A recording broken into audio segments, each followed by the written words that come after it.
Everyone, कैसे हो आप सब। हम सब तो बिल्कुल ठीक हैं और उम्मीद करती हूँ कि आप सब भी बिल्कुल अच्छे होंगे और बहुत खुश होंगे। आप सभी का आपके अपने चैनल एसके ब्लॉग्स में बहुत बहुत स्वागत है। तो फ्रेंड्स, सबसे पहले आप सभी को मेरी राम राम। और अभी ये रात के 7:15 बजे का टाइम है, क्योंकि आजकल तो 7:15 बजे ही बिल्कुल रात हो जाती है। और मैं रात का खाना बनाने की तैयारी कर रही हूँ। सब्जी तो नहीं बनाऊँगी, क्योंकि सुबह मैंने साग बनाया था और वही बचा हुआ है 3 कटोरी। बच्चे तो ना सुबह खाते हैं ना रात को खाएंगे, साग इनको बिल्कुल भी पसंद नहीं है। फिर मैंने दोनों बच्चों से पूछा भी था कि बेटा क्या खाओगे, तुम्हारी पसंद का अलग से बना दूंगी। हम बड़ों को तो साग खाना बहुत पसंद है, लेकिन बच्चे नहीं खाते हैं। फिर अनुज कहने लगा कि मैं तो अपने लिए पिज़्ज़ा मंगवाऊंगा, मैंने बहुत दिन हो गए हैं पिज़्ज़ा नहीं खाया है, तो इसलिए मेरी रोटी नहीं बनानी है।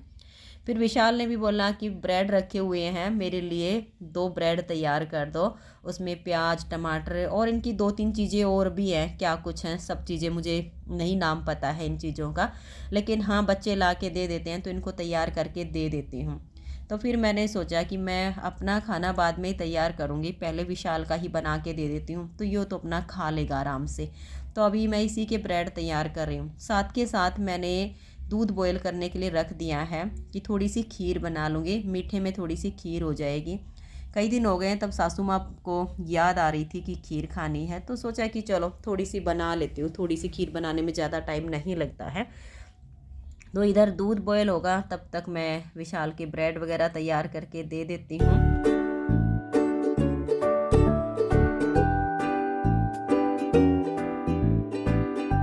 और मुझे तो खांसी जुकाम बहुत तेज़ वाला हो गया है।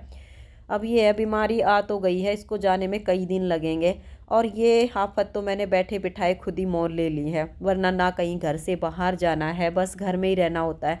थोड़ी सी लापरवाही हम कर लेते हैं ना, तो वो हमें बहुत ज़्यादा तकलीफ़ देती है। और ये मेरी खुद की लापरवाही है जो मुझे ठंड लग गई है। फिर यह है कि आज गले में सुबह उठी तो बहुत ज़्यादा दर्द हो रहा था। सुबह गर्म पानी में नमक डाल के गरारे किए, तब जाके थोड़ा सा गला खुला था, तब जाके थोड़ी सी आवाज़ निकली थी। वरना सुबह उठी तो मेरी आवाज़ ही नहीं निकल रही थी, ऐसा हो गया था जैसे गला मेरा बिल्कुल बैठ गया है। और अब भी आवाज़ से तो आप सबको पता चल ही रहा होगा कि हाँ, आवाज़ थोड़ी सी भारी भारी सी हो गई है। लेकिन फिर भी अब जैसे शाम का टाइम है ना, तो काफ़ी अच्छा फील कर रही हूँ। एक बार जब सुबह उठूँगी ना, तब फिर से ऐसे ही गला भारी भारी हुआ मिलेगा। 2-4 दिन में हो जाएगा ठीक है। और ये देखिए, एक ब्रेड मैंने इसका तैयार कर दिया है, दूसरा और कर देती हूँ। अगर ये सेकने के लिए बोलता तो फिर मैं इसको हल्का सा सेक भी देती, लेकिन इसको कच्चा ही ज़्यादा अच्छा लगता है। तो इसमें मैंने प्याज टमाटर के बड़े बड़े स्लाइस काट के वो रख दिए हैं। पनीर को मैंने कस लिया था, वो इसके अंदर मैंने डाल दिया है। बाकी थोड़ा बहुत नमक और मसाला वगैरह डाल दिया है। तो ये सारी चीज़ें बच्चों को तो बहुत ज़्यादा पसंद होती हैं, लेकिन मुझे बिल्कुल भी अच्छी नहीं लगती हैं। मुझे तो अगर ब्रेड खाना होता है ना, तो मैं इसको ऐसे ही घी लगा के सेक के और तब चाय के साथ खा लेती हूँ। लेकिन इसमें इस तरह से प्याज टमाटर ये सारी चीज़ें इसके अंदर भर के और तब मुझे बिल्कुल पसंद नहीं आता है। लेकिन बच्चों को बहुत ज़्यादा पसंद होता है। वैसे ये भी है कि हल्का फुल्का खाना है और हेल्दी भी है, तो ये सब देना भी चाहिए बच्चों को, अच्छा होता है। और ये देखिए, अभी मैं साग को गरम कर रही हूँ। और मैंने जो पनीर कस लिया था, तो विशाल के ब्रेड में लगाने के बाद थोड़ा सा बच गया था, तो उसको मैंने साग में डाल दिया है कि साग का स्वाद भी अच्छा हो जाएगा, इसमें डाल देती हूँ। और इधर मेरा जो दूध है वो भी अच्छे से बॉयल हो गया है। तो उसमें मैंने जो चावल हैं वो थोड़ी देर पहले भिगो के रखे हुए थे, अच्छे से फूल चुके हैं, बिल्कुल सॉफ्ट हो गए हैं, तो वो चावल मैं इसमें डाल देती हूँ। फिर ये थोड़ा सा आधे से ज़्यादा पक जाएगा ना, तब मैं इसमें थोड़ी सी सेवइयाँ डाल दूँगी। और अभी भाभी का फ़ोन आ रहा था, तो मैं भाभी से ही फ़ोन पे बात कर रही थी दूसरे वाले फ़ोन में। तो मैंने फ़ोन की जो वॉल्यूम है वो फुल की हुई है, एक साइड पे फ़ोन रख दिया कि उनसे बात होती रहेगी और मेरा काम भी हो जाएगा। क्योंकि ये देखिए, फुर्सत से बैठ के अगर मैं फ़ोन पे बात करूँगी तो खाना बनाने में लेट हो जाऊँगी। और मेरी भाभी भी बहुत ज़्यादा बिजी रहती है काम में, उसका भी अपना दुकान का काम है, घर में भी बहुत सारे काम है, खेत में भी काम है। तो वो भी इतनी बिजी रहती है कि उसको बड़ी मुश्किल से टाइम लगता है इसी टाइम पे कभी कभी फ़ोन करने का। तो भाभी का जब फ़ोन आता है ना, तो मैं ज़्यादातर रसोई में काम कर रही होती हूँ इस टाइम पे। तो मैं ऐसे ही करती हूँ, 5-7 दिन में जब फ़ोन पे बात होती है तो फ़ोन की आवाज़ बिल्कुल फुल कर देती हूँ, एक साइड पे रख के उनसे भी बात करती रहती हूँ और अपना काम भी कर लेती हूँ। तो अभी मैंने इसमें चीनी डाल दी है, ऐसे ही डाल दी क्योंकि मुझे जो भी चीज़ बनाती हूँ ना तो अंदाज़ा होता है हाथ से कि हाँ इतना डालूँगी तो बिल्कुल परफेक्ट होगा। एक इलायची कूट के डाल दी है कि इसका स्वाद भी अच्छा हो जाएगा और इसकी खुशबू भी बढ़िया आएगी। तो इधर खीर बन रही है और इधर ये साग गरम हो गया है। आटा भी सुबह का बचा हुआ है, उसी की रोटी बना के खिला दूँगी तो चल जाएगा काम। और ये देखिए खाना पीना सब फ्री हो चुका है और अब मैं ये बर्तन साफ़ कर देती हूँ, क्योंकि खाना बनाने के बाद बहुत सारे बर्तन हो जाते हैं। और ये जो बर्तनों की सेवा होती है ना एक औरत के लिए, सच में ये बहुत बड़ी सेवा होती है। संत महात्मा ये कहते हैं कि एक औरत जो अपने पूरे परिवार की निस्वार्थ भाव से सेवा करती है, पूरे घर के बर्तन साफ करती है, अगर उसे जाने अनजाने कोई पाप हो जाता है, कोई भूल हो जाती है, तो वो उसके सारे भूल माफ़ हो जाती हैं। देखिए ऐसा तो बिल्कुल होता नहीं है कि हम पाप जानबूझ के करें, भूल जानबूझ के करें और सोचें कि परिवार के सारे बर्तन धुल दें या परिवार की सेवा कर दें तो उससे हमारे पाप माफ़ हो जाएंगे। तो बहनों देखिए ऐसा तो बिल्कुल भी नहीं होता है।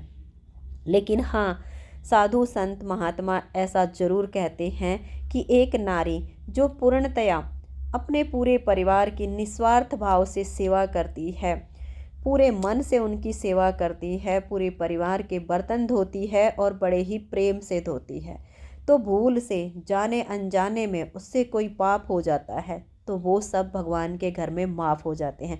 लेकिन इसका अर्थ ये बिल्कुल नहीं होता है कि हम गलतियों पे गलती करते जाएं, गलतियों पे गलती करते जाएं और ये कहते जाएं कि ये तो अनजाने में हो गई। ऐसा बिल्कुल भी नहीं होता।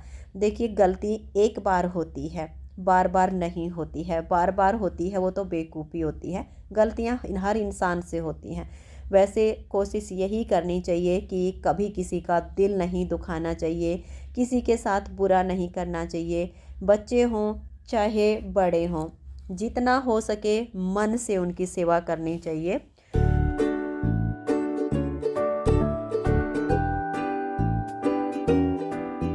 वैसे भी बहनों संतों का ये कहना है कि ये जो गृहस्थ आश्रम है ये सबसे बड़ा आश्रम है। इससे बड़ा आश्रम ना तो इस दुनिया में कहीं बना है और ना ही कहीं बनेगा। क्योंकि जब हम अपने गृहस्थ आश्रम में रहते हैं तो बिना स्वार्थ के अपने परिवार के लोगों की हम सेवा करते हैं।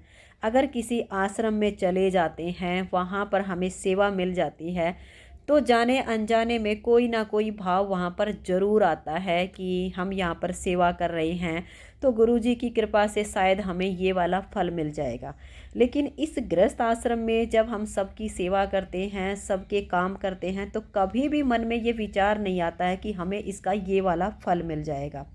इसीलिए संत महात्मा ये कहते हैं कि संन्यास लेना बहुत आसान काम है, लेकिन गृहस्थ जीवन को निभाना बड़ा मुश्किल काम होता है। इसीलिए ये गृहस्थ आश्रम सबसे बड़ा आश्रम होता है। तो यहाँ पर मैंने बर्तन जो है पहले मांज लिए हैं और अब इनको धो देती हूँ। फिर मैं एक नीटिंग की वीडियो की स्टार्टिंग करूँगी। मैंने उसके फंदे वगैरह डाल के रखे हुए हैं। एक और बेबी स्वेटर की मैं स्टार्टिंग करूँगी तो ये वाला काम भी हो जाएगा। और वैसे भी हम लेडीज़ के काम तो सारा दिन ख़त्म होते ही नहीं हैं, क्योंकि ये कहते हैं कि जो काम करना चाहते हैं उसके लिए काम की कोई कमी नहीं होती है घर में। और जो कोई करना ही ना चाहे उसे तो आगे काम पड़े रहते हैं, फिर भी काम नहीं मिलता है। और जिसके मन में काम करने की इच्छा होती है वो तो घर में सारे काम कंप्लीट हो जाते हैं ना, तब भी कोई ना कोई काम ढूंढ ही लेता है कि मैं ये वाला काम कर लेती हूँ। तो मेरे तो सारा दिन काम चलते ही रहते हैं।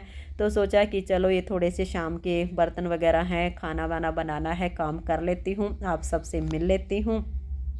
तो वीडियो अच्छी लगी हो तो वीडियो को लाइक शेयर ज़रूर कर दीजिए। कोई बात अच्छी लगी हो तो उसे जीवन में उतार लीजिए, कोई बुरी लगी हो तो मुझे माफ़ कर दीजिए, क्योंकि किसी का दिल दुखाने का मेरा कोई इरादा नहीं होता है। बस आप लोगों से दिल का रिश्ता जुड़ा है तो अपने मन की बात आप सबसे कर लेती हूँ।